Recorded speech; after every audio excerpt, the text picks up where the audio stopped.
They buried him in chains, iron and silver, sealed behind stone, beneath earth no sunlight dared to touch. They said he was gone, that the nightmare had ended. The town of Black Hollow had always been a place of whispers. Nestled deep in the Maine woods, it was the kind of town where the fog clung to the ground like a sickness, and the trees seemed to lean into close, as if listening for secrets. It was here, in the crumbling Black Hollow cemetery, that Elias Carter made his grim discovery. Elias was the town's historian, a gaunt man with sunken eyes and a fascination for the macabre. He had spent years researching the legend of Count Velescu, a nobleman who had supposedly fled Transylvania in the 1800s only to vanish in Black Hollow under mysterious circumstances. The locals spoke of him in hushed tones: a monster, a blood drinker, a thing that should never be named. But Elias didn't believe in monsters. Not until that October evening, when he pried open the rusted iron door of Velescu's tomb. The air inside was thick with the scent of damp earth and something else, something metallic, like old blood. His flashlight flickered as he stepped inside, illuminating the stone sarcophagus in the center of the crypt. The lid had been pushed aside. The tomb was empty. Megan Calloway was the first to die.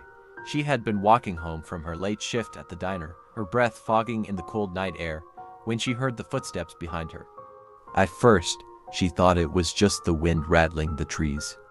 Then she heard the breathing, slow, deliberate, like a predator savoring the hunt. She turned. The thing standing behind her was tall, wrapped in a tattered black coat, its skin so pale it seemed to glow in the moonlight. Its lips were pulled back in a smile, revealing teeth that were too sharp, too many. Megan tried to scream, but a cold hand clamped over her mouth. The last thing she saw was the gleam of crimson eyes before the pain began.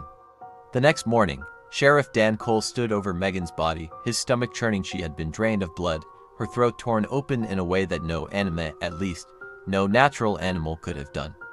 And on the ground beside her, written in her own blood, was a single word: hungry. Elias sat in the Black Hollow library, surrounded by dusty tomes and yellowed newspapers. He had spent the night researching, and what he found made his blood run cold. Count Velescu hadn't just died in Black Hollow, he had been buried alive. According to the records, the townspeople of 1873 had discovered Velescu's true nature after a series of gruesome murders. They had cornered him, staked him through the heart, and sealed him in his tomb with silver chains and holy symbols. But the journal of the town's old priest, Father McCullough, contained a chilling final entry. "We have bound him in iron and silver, but the devil does not die. He sleeps, and one day he will wake." Elias's hands shook as he closed the book. Because Velescu was awake, and the killings had only just begun. Sheriff Dan Cole had seen bad things in his 20 years on the force: suicides, car wrecks, even a hunting accident where a man had been gutted by his own rifle. But nothing like this. Megan Calloway's body had been bad enough. But now, there was another. Old Man Ritter, the town's reclusive groundskeeper, had been found in his shack just outside the cemetery. The door had been ripped clean off its hinges.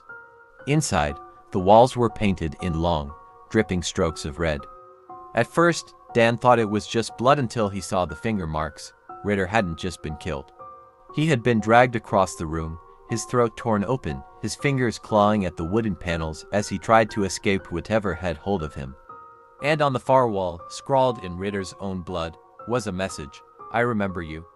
Dan didn't know what it meant, but Elias did. Elias sat across from Dan in the sheriff's office, his face pale. "Ritter's family were the ones who helped trap Velescu," he said, voice low. "His great-great-grandfather was part of the mob that staked the count. If Velescu is back, he's not just killing.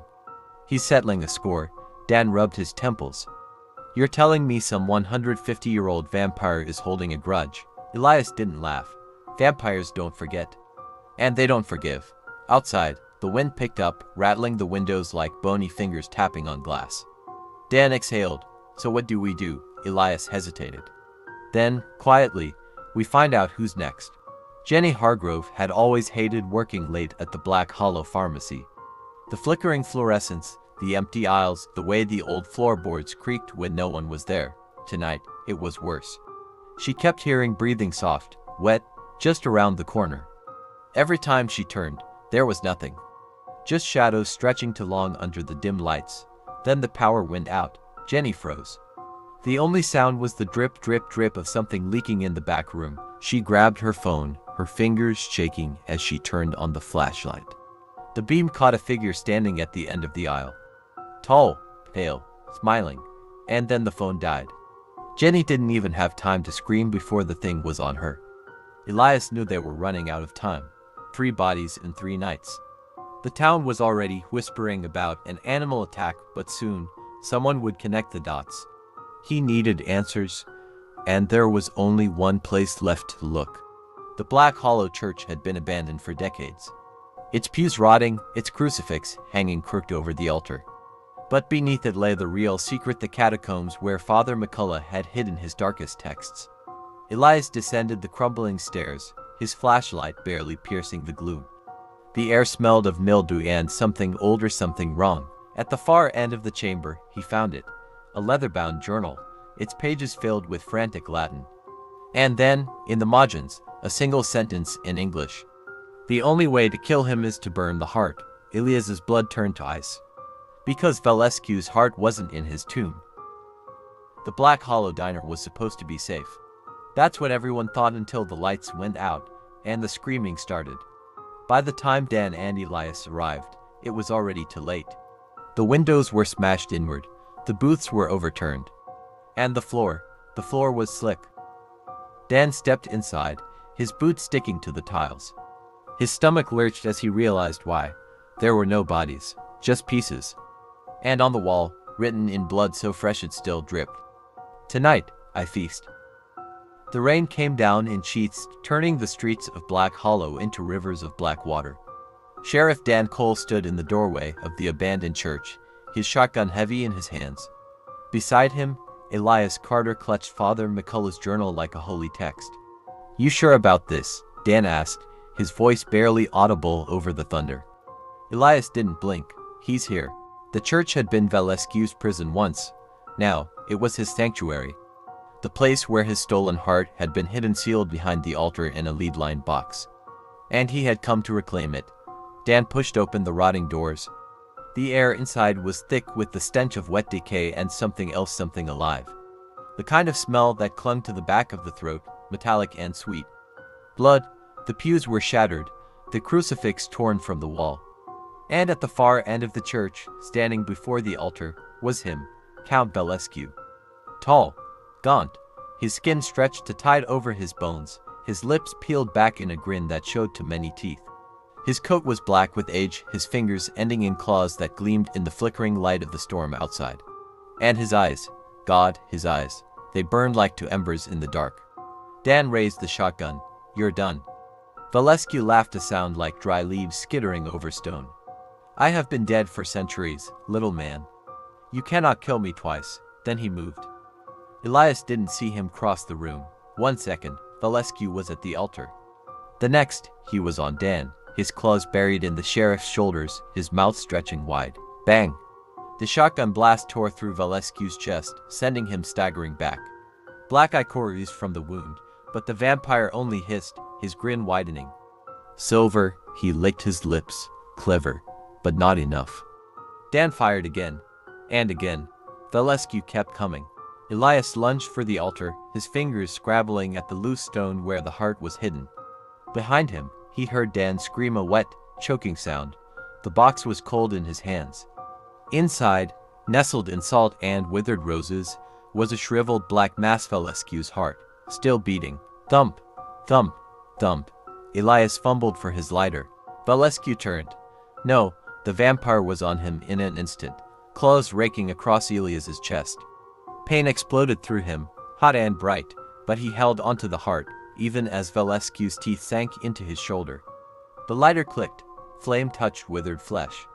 The heart screamed. A sound like 1,000 dying things, shrill and unearthly, filled the church as the heart caught fire. Velescu reeled back, his body convulsing, his skin splitting like old parchment. You cannot. The flame spread, racing up his arms, his chest, his face. His flesh blackened and peeled away, revealing the thing beneath, a writhing, shrieking mass of teeth and hunger. Dan, bleeding on the floor, raised the shotgun one last time. Bang! The blast tore through Velescu's skull, and the vampire burst, a wave of ash and rot flooding the church. the wind howling through the broken windows, carrying the last of him into the storm. Silence. Then, thump. The heart, still burning, gave one final, shuddering beat, and was still. 3 days later, they buried what was left of Dan Cole. Elias stood at the grave, his wounds bandaged, his hands shaking. The town would never know the truth. They would call it an animal attack. A tragedy, but Elias knew. He had seen the empty tomb. He had heard the laughter in the dark, and as he turned to leave, he saw something that made his blood freeze. At the edge of the cemetery, half hidden in the mist, stood a tall figure in a tattered black coat, watching, waiting, smiling. Then the fog swallowed him whole. Thanks for watching. Don't forget to like, comment, and subscribe for more terrifying stories and paranormal investigations. See you in the next video, if you dare.